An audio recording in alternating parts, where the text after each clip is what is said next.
एक सेठ से लक्ष्मी जी रूठ गई। जाते हुए बोली, मैं यहां से जा रही हूं, अब मेरी जगह नुकसान आएगा, तैयार रहना, और अगर तुम जाते जाते मुझसे कुछ मांगना चाहते हो तो बोलो। सेठ बहुत समझदार था, बड़ी विनम्रता से बोला, माता नुकसान आ रहा है तो आने दीजिए, बस मुझे आप एक वरदान दीजिए कि मेरे परिवार में हमेशा सुख शांति बनी रहे। लक्ष्मी जी मुस्कुराई, तथास्तु कहा और वहां से चली गई। अब उस सेठ की 4 बहुएं थी।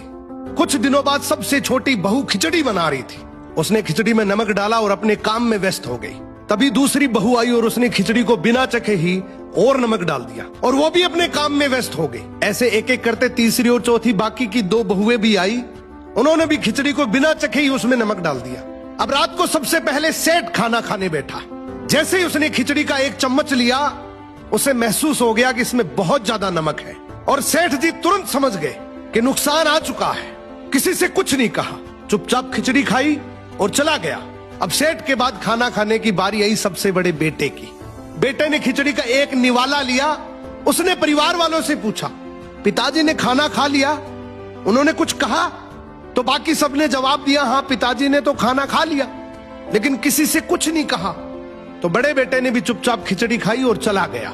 ऐसे ही करके परिवार के बाकी सारे सदस्य एक एक करके आए। अपने से पहले वालों के बारे में पूछा, कुछ नहीं कहा, चुपचाप खिचड़ी खाई और चले गए। अब रात को सेठ जी सो रहे थे, सपने में नुकसान आया और हाथ जोड़कर बोला, भाई मैं यहां से जा रहा हूं, मैं यहां नहीं रह सकता। तो सेठ जी ने पूछा, क्यों, क्या हो गया? नुकसान बोला, तुम सबने मिलकर 1 किलो नमक खा लिया, पर मजाल है कोई किसी पर नहीं चिल्लाया, किसी ने गुस्सा नहीं किया, सब शांत रहे।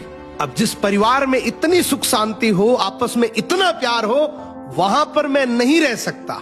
निष्कर्ष कि जिंदगी है तो उतार चढ़ाव, दुख सुख, फायदा नुकसान सब चलता रहेगा, लेकिन जिस परिवार में आपस में लोगों में प्यार है, सुख शांति है, छोटे में आदर, बड़े में बड़प्पन है, उस परिवार का कोई नुकसान, कोई आपदा कुछ नहीं बिगाड़ सकती।